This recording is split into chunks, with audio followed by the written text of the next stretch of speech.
The tale unfolds amidst a forest born from endless rains, its towering trees and bountiful fruits the lifeblood of neighboring villages.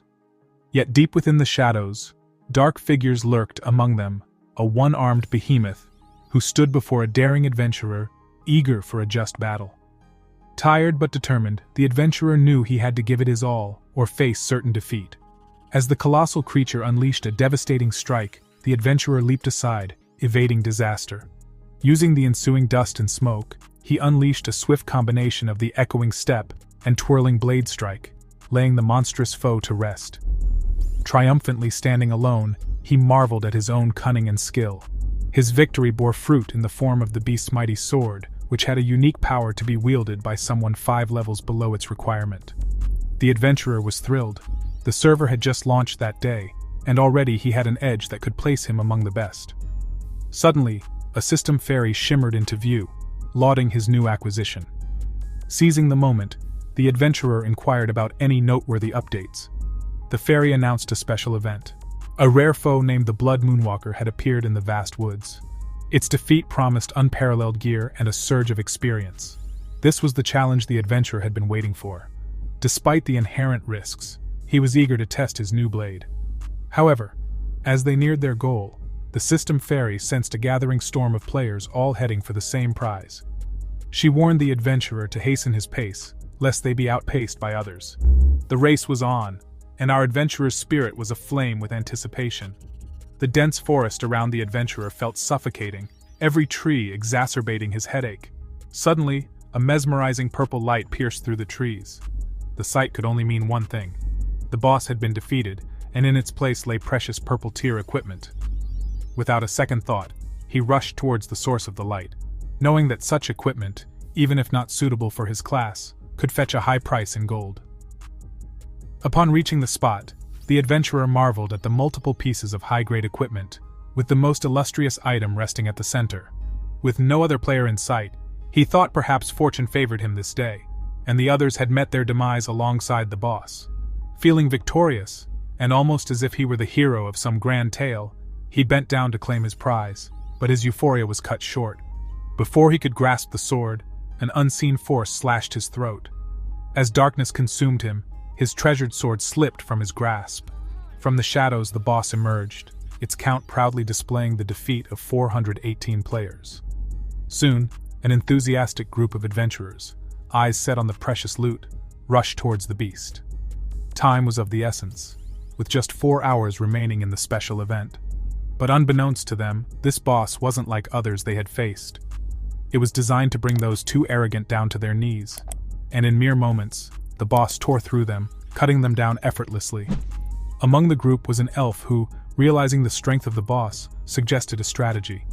She wanted the group to surround the creature, attacking it simultaneously.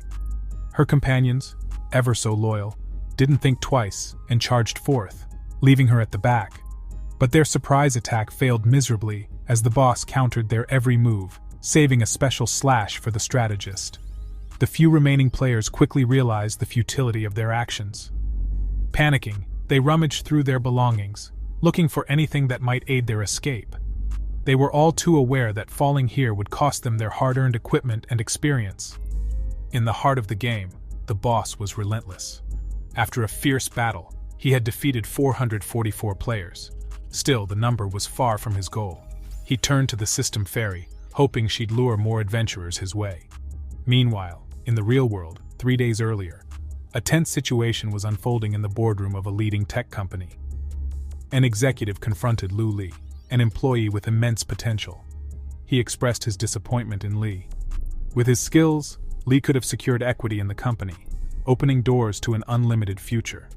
Yet Li was obsessed with investigating a case that might tarnish the company's image. The board's verdict was clear. Li had to go. But surprisingly, Li remained unfazed. He calmly proceeded with his resignation, leaving the executive rueing the loss of such talent. As the executive pondered on a replacement, his secretary Wang found herself deeply affected by Li's departure. She had chosen her role mainly to be close to Li, seeing him daily. Now with Li gone, she too considered resigning. Outside, Li breathed the freedom of the open air, feeling one step closer to solving his personal mission, finding his missing brother. He believed he had found crucial evidence pointing towards his siblings' whereabouts. However, his sense of direction failed him. Trying to find his way home became an almost comedic challenge. He was always so engrossed in his work that he'd only go home once every couple of years. As Lee navigated the city streets, back at his home, a dramatic scene unfolded. A woman discovered that her partner had not one, but 68 other love interests. Heartbroken and betrayed, she confronted him. But, instead of resorting to violence, she chose to walk away, tears streaming down her face. Yet her lover, unable to understand the gravity of his actions, dramatically fell to his knees, trying to win her back with empty words of love. Lee reached home, taken aback by his younger brother's messy state and the haphazardness of their home. Trying to be understanding, he inquired if his brother was okay. In an instant, his sibling switched moods, welcoming Lee with an amicable grin. While relieved, Lee couldn't overlook the clutter, including scattered women's garments. He gently reminded his brother of the importance of cleanliness, especially when living alone, and the need for personal boundaries. His brother, chuckling, blamed his solitude, pointing out how Lee had left him alone previously. He suggested Lee stay longer this time. However, Lee had pressing news. He had found a clue about their eldest brother's mysterious disappearance. The younger brother's excitement was palpable, but quickly changed to seriousness. He informed Lee about a device he'd prepared for their upcoming online adventure. The Fate Fantasy Moon Game's official server was launching at midnight. They suspected their eldest brother's vanishing was linked to this game. When midnight struck, decked in their impressive new gear, they were ready for the world inside. Upon entering, a system fairy greeted them, introducing herself as the game's assist fairy, nicknamed Double C. She wished them a delightful virtual journey. As the game integrated with their senses, Lee marveled at its realistic setting, now standing in a village's core. His brother, ever impulsive, had already drawn attention and suggested teaming up for a quest. Lee declined, noting his prioritized mission. They separated, and once alone, Lee summoned Double C to input a unique code he believed held the key to their brother's whereabouts. Suddenly, 3 notifications pinged before him from the game's interface. Beside him, Double C's eyes widened, a mix of shock and confusion. She couldn't recognize the items that her master had just obtained. "What are those?" she asked, her voice trembling. "These," he began with a smirk, "are the cheats I've devised." Double C gasped. She was programmed to deter cheating. She swiftly cautioned him, "You must cease these actions immediately, or your account will be permanently banned." Yet, Lee was untroubled. He had seamlessly embedded his cheats within the game's core code, making detection near impossible. Even a manual search would take months, rendering any attempt to ban him futile. Soon after, he procured the omniscient bracelet, a piece of gear whose power was unmatched, requiring only a player of level 10 or above. Intriguingly, as a player leveled up, the bracelet would gain twice the strength every 10 levels. Furthermore, its quality could be enhanced to unlock a rare skill. However, its lavish appearance clashed with Lee's current attire, prompting him to seek Double C's assistance in camouflaging it. Lee's curiosity led him to another mail, revealing the random achievement tome. Every 10 levels, it would conjure a random mission, rewarding players upon completion. There was an enigmatic property to it that even Lee was unaware of. He had simply instructed the game's AI to produce a potent tool and let the system decide the specifics. The final message contained the most paramount item, one that had held his brother's fate in its grasp. This item was tied to his brother's vanishing during a beta test. Lee was convinced it held the key. Clutched within was the scroll named Hell Azura's Invitation. It granted the ability to change one's profession to an Azura and would initiate a new storyline. Without hesitation, Lee accepted. The moment he did, an agonizing pain surged through him. When his vision cleared, he stood amidst a sea of crimson. 4 skeletal figures, draped in robes, surrounded him beneath a blood-tinted crescent moon. They chanted in an arcane tongue, before simultaneously moving towards him. Bewildered and in pain, Lee was tormented by the thought that this wasn't a scenario he had designed. The anguish felt all too genuine for a mere game. Suddenly, his vision went dark, and he felt like he was spiraling into a vast void, with glitches and error messages flashing around him. It felt like the game had malfunctioned, so instinctively he tried to command the system to log out.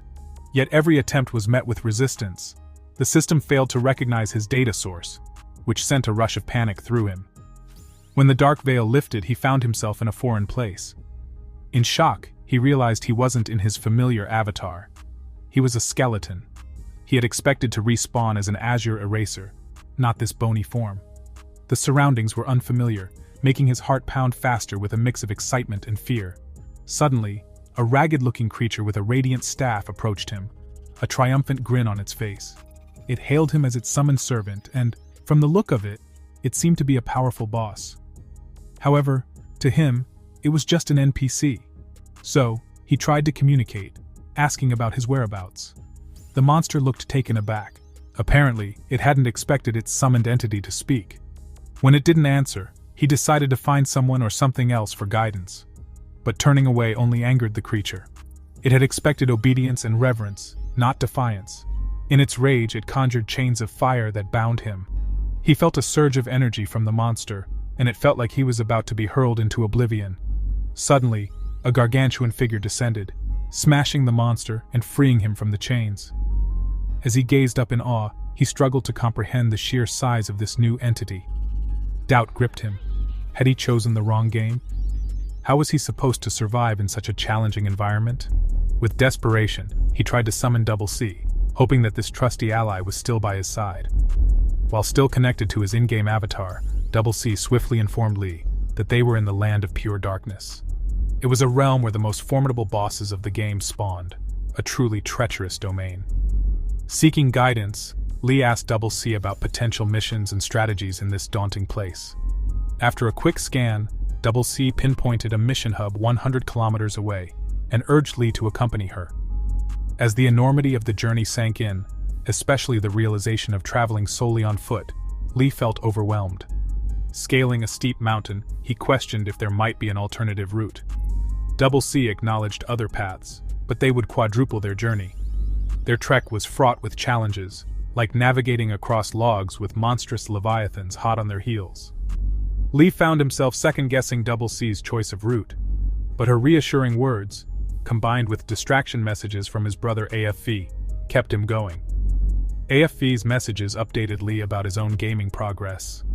Expecting his brother to outpace him, Lee was shocked to learn that AFFE was still at level 1.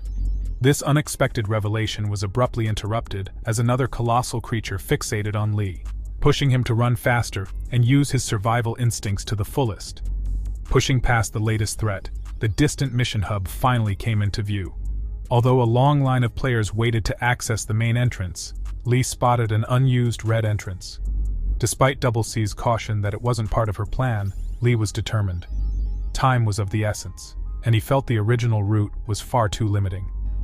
As they approached the alternative entrance, two massive boar guards stood in their path, blocking their progress. Approaching the grand entrance, Lee tried explaining to the boar guard his urgency to enter. The boar guard, suppressing a grin, understood that everyone had pressing matters sometimes. So, to Lee's astonishment, he was allowed in with ease. Grateful, Lee thanked the guards for their understanding.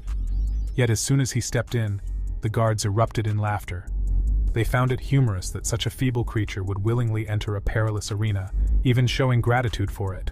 Inside, the cloud arena awaited where only 1 out of 10 would leave alive. Lee felt a glimmer of hope as he spotted light at the end of this daunting tunnel. But as he emerged, the enthusiastic voice of a commentator boomed, announcing Lee as the newest contestant. On inspection of his stats, they were taken aback to discover he was merely a level 1 monster. Whispers and laughter permeated the crowd. Yet the ever-optimistic commentator teased the audience, suggesting the little skeleton might offer some unexpected entertainment. As the atmosphere electrified with anticipation, familiar voices took over the announcements. The dynamic duo, the quick-tongued rabbit and the slow turtle, who was, as always, interrupted by the rabbit before he could finish his thoughts. Despite having heard it numerous times, they reiterated the traditional rules of the Wind Cloud Arena. Battles are one-on-one duels, with victory going to the last one standing. To ensure fairness, all contestants would be adjusted to the level of the weakest participant, in this case, level 10. Only skills fitting that level are permitted, and the arena provides the equipment. Victory is only claimed by defeating the opponent unless the opponent concedes. The prize for conquering the Wind Cloud Battle Arena? a whopping 5,000 EXP, and a top-tier weapon matching their level. As these rules settled in, an unprecedented event occurred. Every contestant was adjusted to level 10, marking the lowest level battle in the history of the Wind Cloud Battle Arena. It appeared that the other contestants were deeply unsatisfied with the turn of events due to the stipulated rules. Although their abilities had been limited, one contestant couldn't even unleash a new ultimate move they had recently mastered. This unexpected twist, seemingly orchestrated by a mischievous skeleton, had them seething. Frustrated, they plotted against the skeletal troublemaker, warning him not to overestimate his chances. Realizing he had made a significant error, Lee regretted his impulsive decision to ignore Double C's advice and just join the queue. However, there was a silver lining. Since Lee had managed to reach level 10, even if momentarily, the system recognized his achievement. This allowed him to select his starting profession. Faced with an array of choices, Lee felt overwhelmed. But a memory surfaced, one where his brothers had always opined that he was a natural fit for the role of an assassin. Embracing their judgment, Lee became an assassin, gaining a fresh look with his new role. As contestants adapted to their new circumstances, the announcer decided it was time to equip them. Witnessing this, Lee felt maybe this wasn't such an unfavorable starting point after all. If victory seemed unattainable, he could always forfeit early without any repercussions. Before the competition could officially commence, a rabbit took the stage, heralding a momentous announcement. They were about to introduce some esteemed guests, dream instructors. Exceptional performers in the contest might have the privilege of being mentored by them. To the left stood Lord Zhuang Huishui, the renowned commander from Blood Moon City. As the Northern Hallmaster, he was responsible for the city's wartime strategies. He held sway over half of Blood Moon City's combat forces, and a staggering 70% of the young prodigies were his disciples. Gaining his attention would signify immense honor, potentially unlocking a path to unparalleled success. The crowd erupted in jubilation, chanting his name and seeking his notice. The rabbit then shifted focus, introducing another esteemed guest. The enchanting Lord Wu Yu, revered as Blood Moon City's most breathtaking beauty.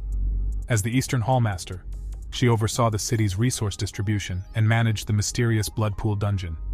Her beauty was undeniable, a fact even the rabbit commentator couldn't help but acknowledge. Yet beneath her captivating exterior, her power was immeasurable. Lady Wu Yu, known for her rigorous standards, had chosen just one disciple throughout her life. That single protege was none other than Hani Xiao, the unrivaled genius who claimed 10 successive victories in the Wind Cloud Arena, leaving Blood Moon City in awe.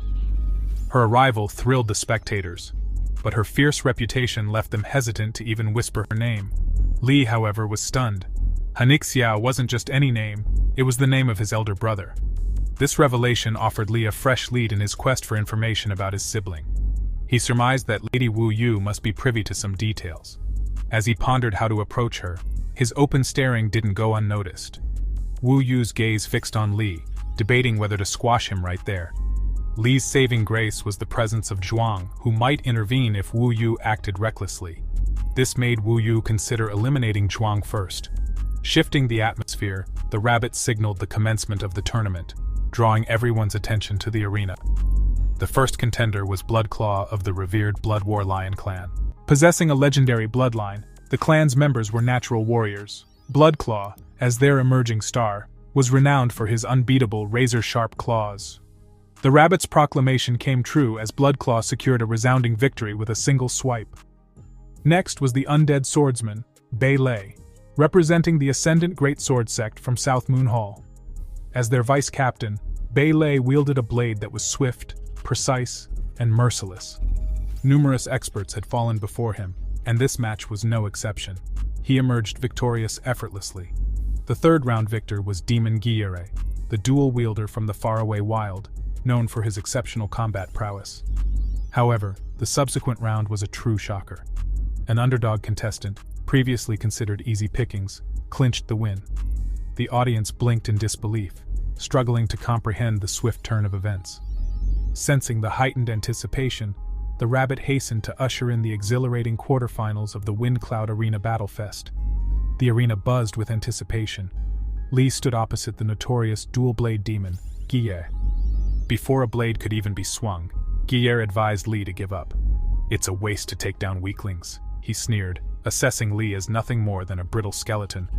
But Li remained resolute, silently staring, refusing to be swayed by the bravado. Elsewhere, AFE made quick work of goblins using his firebolt technique. With a group of admirers, primarily young ladies, cheering him on, he felt like the hero of his own saga. However, in his heart, he believed if they met his elder brother, they'd truly understand greatness. His unwavering admiration for his brother made him wonder how he was faring. Back in the arena, Li approached Guier, drawing gasps from the crowd. They realized this supposed underdog had a fire in him. Guier, however, remained arrogant, eager to end the match. He unleashed his burst slash, a move so swift it appeared he was teleporting. Yet to everyone's astonishment, Li evaded it. Guier, attributing it to sheer luck, tried the move again, only for Li to sidestep effortlessly. Desperate, Guier employed Rending Void, yet Li dodged with grace. The secret to Li's strategy was his analytical prowess. He had gauged Guiller's arm length, weapon length, and even grip to predict his moves. Li calculated the swing radius to be under 2 meters. By staying beyond this radius, Li reduced his chances of being struck. He also deduced the timing of Guiller's skills, adjusting his reflexes accordingly. As the battle raged on, Li anticipated Guiller's next move. The burst slash had a flaw. It briefly immobilized its user. Now, with an understanding of Guiller's every tactic, Li was prepared to turn the tables. Li saw a fleeting opportunity, a momentary advantage to exploit. The audience unknowingly played into his strategy, their whispers and gasps causing Guiller to second-guess himself. This stoked the fires of Guiller's frustration, and he swung with deadly intent at the unassuming skeleton. Predicting this, Li seamlessly activated his critical strike, felling Guiller in one swift motion. To the astonishment of the gathered crowd, the assumed underdog, a mere skeleton, had overcome the formidable Guiller. Cheers erupted from every corner, anticipating what this dark horse would bring to the championship's climax. Zhuan mused about the skeleton's intriguing capabilities, while Wu Yu dismissed the performance, thinking the skeleton merely had a fleeting moment of brilliance. However, her curiosity was piqued enough to give the skeleton a chance to prove himself. Zhuang nodded in agreement, holding on to the notion that a weak foundation can't support greatness. Attention turned to the next contest, anticipated by many as the true battle for the championship. Bloodclaw, a name that evoked fear, faced off against Bale, the zombie swordsman. Bloodclaw's taunts did nothing to shake Bale's faith in his own abilities. Brandishing his blade, Bale initiated his flowing dance leap, a blend of the graceful water dance and the powerful burst slash. As he moved, his speed surpassed even Guiller's best, and his conviction was evident that one's lineage doesn't dictate one's fate. Yet, in a stunning twist, Bloodclaw seemed to mock Bale's efforts, catching the blade in his mouth, reminiscent of a caped, bald hero from a popular tale. Having neutralized Bale's main weapon, Bloodclaw retaliated with his dual blazing claw assault. His victory was swift, but Bloodclaw's taunts persisted even after. The arena roared in a mix of awe and disbelief, chanting the name of the new champion. Even the keen-eyed rabbit believed they were witnessing the next champion of the Windcloud Arena, ignoring past performances. Zhuang shared this sentiment. Despite the lion's mixed bloodline, he thought the creature worth his mentorship. However, Wu Yu remained skeptical, deeming the lion unfit to even guard her mansion's gates. Li sensed something amiss. It was unthinkable for the lion to bite through Bi Lei's weapon, given the arena provided these weapons, ensuring their durability. Unless, even with the lion's level reduced by 10, its inherent strength was still significantly above average. Li felt he was up against a formidable opponent. His contemplation was interrupted by the lion's taunting challenge, urging Li to face him head-on. Li, though, was astute. If his calculations were correct, directly confronting the lion would be disastrous. But Wu Yu's favor was the prize for winning, and he couldn't afford to lose. The idea of surrender, even in the face of adversity, was foreign to him. His brother and AFE, his only remaining family, were more valuable to him than life itself. For them, he'd persevere against any odds. And so, the climactic battle began. The lion, oozing arrogance, dismissed Li as an insignificant opponent, a mere snack to celebrate his impending victory. He reveled in the idea of watching Li squirm in desperation. But Li remained unfazed, seeing through the lion's bravado. In a burst of motion, Li lunged. The lion, expecting a slow attack, tried to block with one hand. To his shock, Li effortlessly dodged, appearing behind him. The lion had momentarily forgotten. Li was a trained assassin. Though he still saw Li as beneath him, the lion launched a long-range attack, only for Li to dodge again. The once smug lion now faced a dilemma. He was battling an opponent who seemed impossible to hit. In an unexpected twist, he found himself injured by one he had considered insignificant. This was a direct affront to his pride, for he was Bloodclaw, the esteemed leader of the younger generation of the Blood War Lion clan. In his eyes, it was a grave insult to be harmed by someone he deemed worthless. Angered beyond measure, he summoned the power of the Blood War skill, amplifying his strength and precision for a brief but potent moment, with the intent to deliver a crushing defeat to his foe.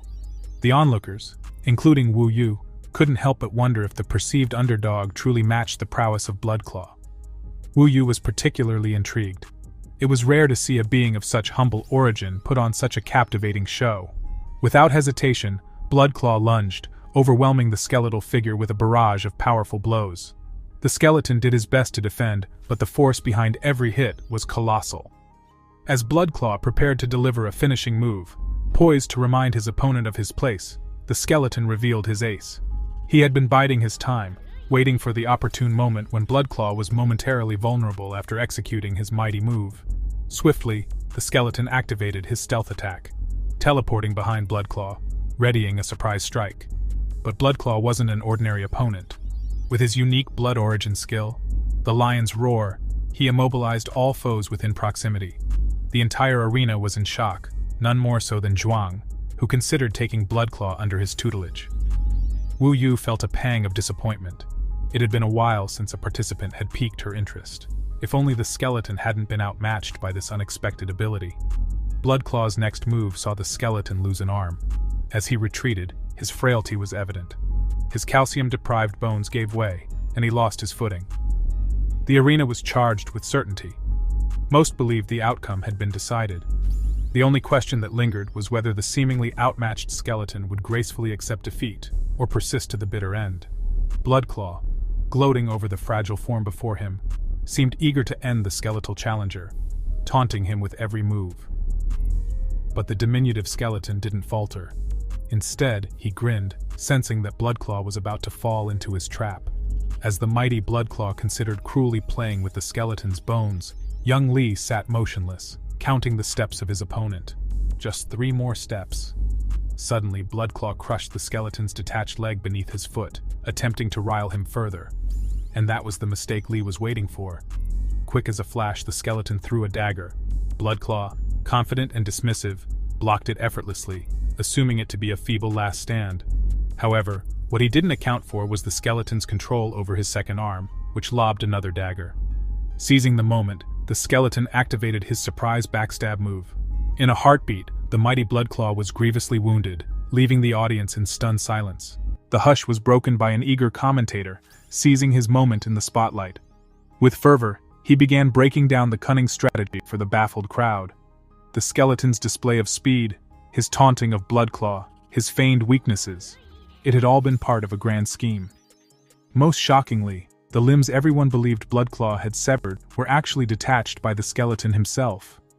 The commentator explained the skeleton's incredible resurrection skill, which allowed a deep bond with any of its discarded bones. This ability had paved the way for the unbelievable comeback, showing that even in perceived weakness, there was strength.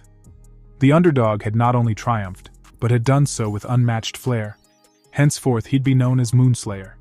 Though victorious, Moonslayer had bigger plans. He wanted to brandish an image of the defeated lion on his attire as a constant reminder of his victory, even after Bloodclaw had conceded. Yet this idea didn't sit well with Zhuang, who had different plans for the vanquished lion. He halted Moonslayer's oncoming attack, skillfully pushing him away. With a masterful technique, he vanquished Moonslayer, who was unable to defend against such a force. Seeing this, Wu Yu, intrigued by the scene, stepped in. She employed the heaven-piercing blast to defend her newfound skeletal friend against the one who threatened it. The sheer might of her ability even affected Zhuang, who was left in astonishment, seeking an explanation for her actions. However, Wu Yu felt no obligation to justify herself. She simply ensured the safety of the intriguing skeleton and declared, "From now on, he's under my protection." A voice echoed, "It should have been me protecting him." If you enjoyed this tale, don't forget to like and subscribe. Thank you for tuning in.